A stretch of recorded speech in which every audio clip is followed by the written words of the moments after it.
Welcome back. I'm Janet Dawson and this is Floor Loom Weaving. In this lesson, we're going to take a close look at the parts of the loom and how they work. And then we're going to look at all the rest of the equipment that you need for weaving. This is the loom that I'm going to be using throughout the course. It's a Baby Wolf by Shaft. It's an 8-shaft loom. And it probably looks a little different from your loom, but all of the parts are the same and they function pretty well the same way. So I'm going to start at the back and work to the front. This top beam in the back is called the back beam. The warp travels over the back beam and around to the warp beam. These threads that are held under tension on the loom are called the warp threads. In the next few lessons, we'll meet the weft threads. They're the ones that go back and forth through the warp. So the warp travels over the back beam and is stored on the warp beam.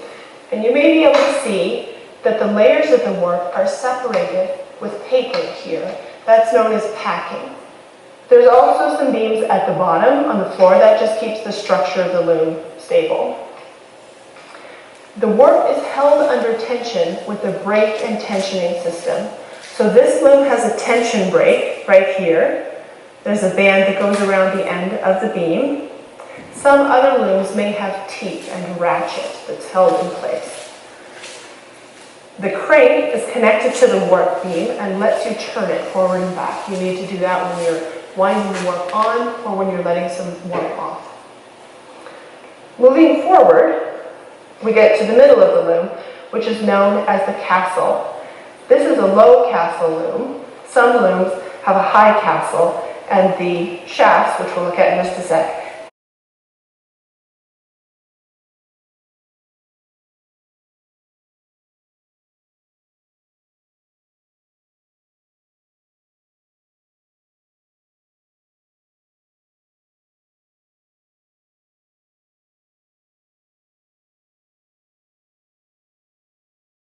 from above. These wooden frames that move up and down in the castle of the loom are called shafts. In some older weaving books and some other publications, you may see the term harness, as often as in the four-harness loom. Those two terms are used pretty interchangeably. They technically mean something slightly different, so I'm going to use the word shaft, but if you see the word harness in weaving literature, it probably means the same thing as shaft. As I mentioned, this is an 8-shaft loom, so you can see there are 8 of these frames that move up and down in the castle, and we number them from the front of the loom to the back. So this is shaft 1, shaft 2, shaft 3, all the way back to shaft 8. Coming around to the front of the loom, we have more beams that keep the loom itself stable. This is called the front beam or the breast beam. This beam down here is the cloth beam, and it's called that because by the time the fabric is woven and rolls around the front beam, it's actually cloth. In the back, it's just warp threads. There's no weft, but up here, there's woven cloth that wraps around this beam. Attached to the cloth beam with these cords is a piece of wood on this loom. On your loom, it may be a wooden rod, a metal rod, that's known as the apron rod. Some looms, instead of these cords, actually have a piece of fabric, and that fabric is known as the apron. And this rod is known as an apron rod, whether there's a piece of fabric or cords holding it on. And you can see that the warp threads are tied onto the apron rod. There's an apron rod exactly like this at the back of the loom as well. It's already wrapped around the warp beam with the warp attached to it. And you'll notice that when I've tied this warp on, these little ends are extending beyond the apron rod, and I'm not going to be able to weave them. I'm going to start the weaving up here. The same phenomenon is happening at the back. And that rod can only come up so far. So in the process of weaving, there are parts of your warp that can't actually be woven. These little ends can't be woven. The part of the warp that extends behind the castle to the rod can't be woven, and there's a little bit up in front too that can't be woven. That's known as loom waste, and we'll come back to that in a later lesson. So getting back to the parts of the loom, just like the warp beam has that tension or ratchet break on it, so does the cloth beam. And there's a handle that lets you pull that forward, and something that will engage it so that it can't release. There's also a brake release. Most looms, floor looms, have a pedal to step on, not all. You might have to get up and release the tension on the loom from the back, but most have a brake release pedal that's on the same side as the tensioning system. And you step on the brake release to let the tension off at the back, and then I can advance my warp by pulling the cloth beam forward, which pulls the whole warp forward with it. And then I take my foot off the brake release and continue to advance to apply more tension. This piece that I've been moving back and forth just now is known as the beater. The beater has in it has top and a bottom, and between them is suspended a piece of equipment called the reed. We'll look at the reed in a little more detail in a moment, but the reed is what controls the width and the density of your warp threads. It's also the piece of equipment that gets beat against the edge of the cloth to place each weft shot or each weft row into position.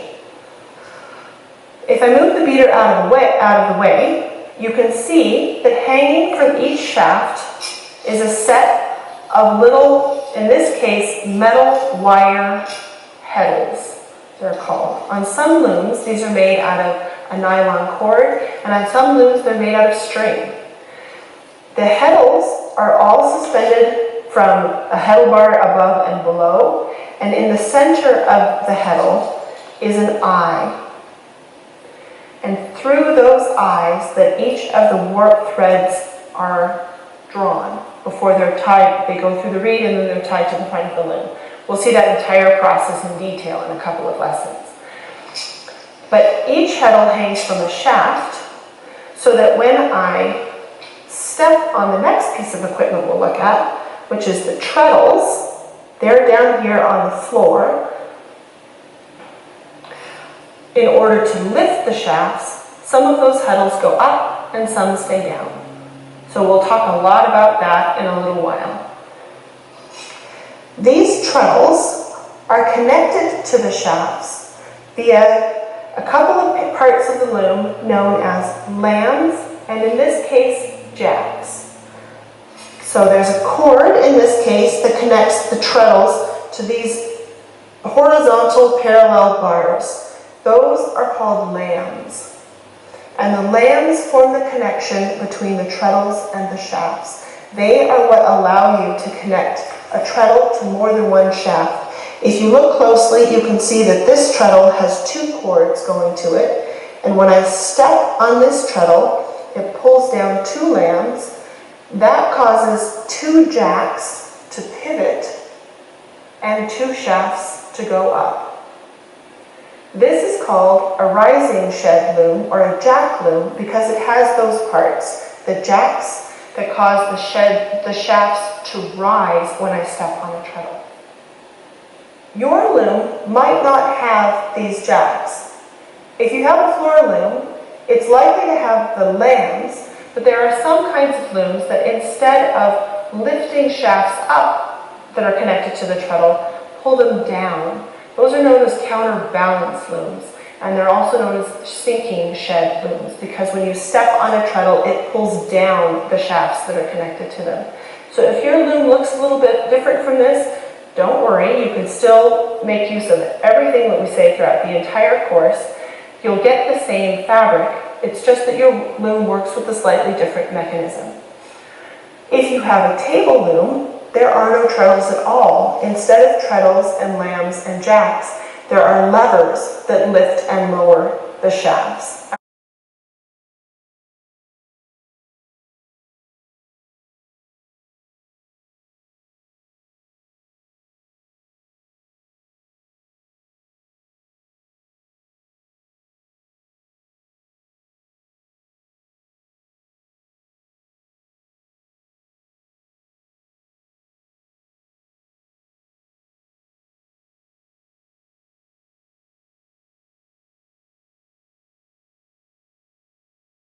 We're going to look in just a minute at a table loom so you can see how that mechanism works.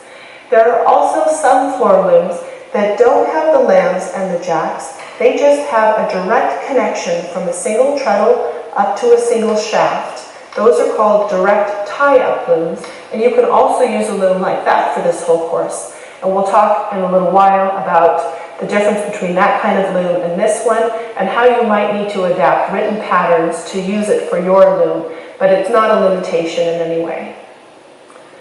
So while I'm still sitting here at the loom, I'll show you one more really important piece of weaving equipment, which is the bench. You need to have a comfortable seat for weaving, and you should be seated at your loom at a height that has your hips above your knees for comfort, and in such a way that your back is straight while you're weaving, because you don't want to put strain on your knees, your hips, your back. You only have one set of each of those, so take good care of them. A bench that has an adjustable seat, adjustable height is really nice.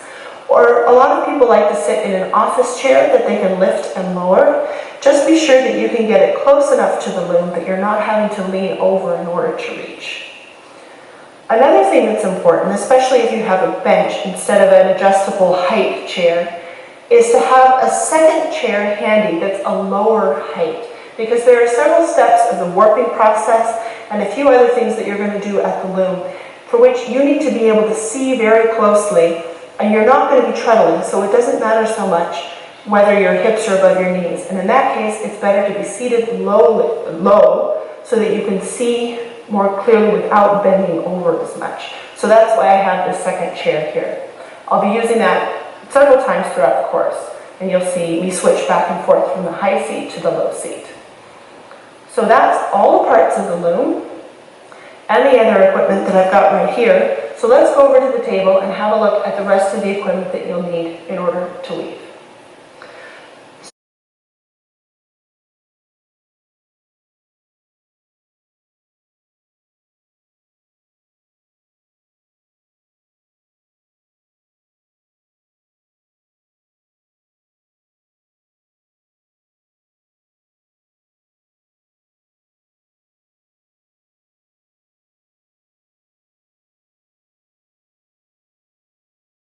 We've just seen the loom, but there's some more equipment that we're going to be using throughout the course, and I want to familiarize you with it so that you recognize it when we see it again. The first thing you're going to use are shuttles, and we're going to use a shuttle like this one. It's called a boat shuttle because it looks like a little boat, but there are lots of different kinds of shuttles. So if you've bought your loom used, you may have gotten other kinds of shuttles along with it. This is a ski shuttle and a rag shuttle. A stick shuttle is really common. And this is another kind of shuttle called an end feed that tensions your weft for you. So any of these shuttles will work, but the boat shuttle is what we're going to use in this course. And the boat shuttle holds little bobbins like these. This is a bobbin winder. So you put the bobbin on the winder, and that lets you load it up with weft yarn. And I'll show you how to do that in a couple of lessons. But this is one example of a bobbin winder. It's a manual bobbin winder. At home, I use a cordless drill, and I have a pencil stuck into the check of the bill, and I drill, and I use that to wind my bobbins. But you can also use other kinds of things as well. And later on in the course, we'll see how to use a different kind of an electric bobbin winder. The next thing on the table here are threading and sleighing hooks. These let you draw the weft thread through the heddles on the loom that we just saw, or through the spaces in the reed. This is the reed. Reeds are made of metal or wood. They were originally made out of reed, hence the name.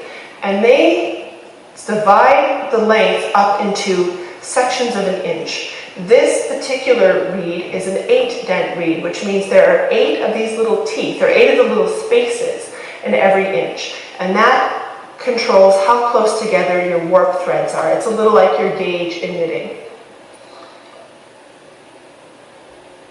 These are leaf sticks, and they usually come in pairs, and you use them during the warping process, as you'll see in just a couple of lessons. These are rattles. These are 2 different styles, but they accomplish the same purpose. This one has a top This one doesn't have a top, taller pins, shorter pins, but they do the same thing. And we'll see when we dress the loom how the rattle gets used. And there are links in your project materials or your course materials to show you how to make your own rattle if you don't already have one. And finally, we have some of the yarns you might use for weaving. Weaving yarns often come either on cones or on spools, but these aren't the only kinds of yarns that you can use.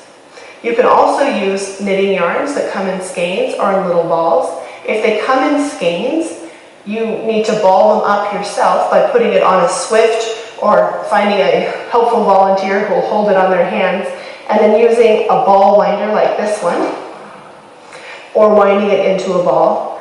And if you're using a knitting yarn in particular, even if it comes in a ball, you might want to rewind it because knitting balls can be a little bit sticky. They might not pull freely and smoothly, so it might be a good idea to rewind that ball.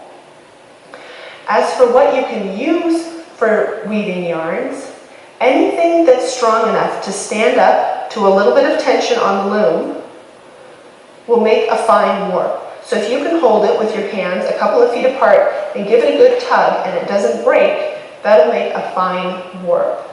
If it does break, it won't be able to stand up to the tension on the loom, but you could still use it for weft. Remember that warp is the threads that are attached to the loom under tension, and weft are the threads that go back and forth. There's no tension on them, so no stress on them. So you can use anything for that. I've seen rugs that are made out of unspun wool. I've seen rugs that are made out of stalks of wheat. Anything can be used for weft. These are cottons and these are wool, but there's all kinds of fibers that you can use for weaving. Anything that you find in the yarn store can be used for weaving as long as it's strong enough for work.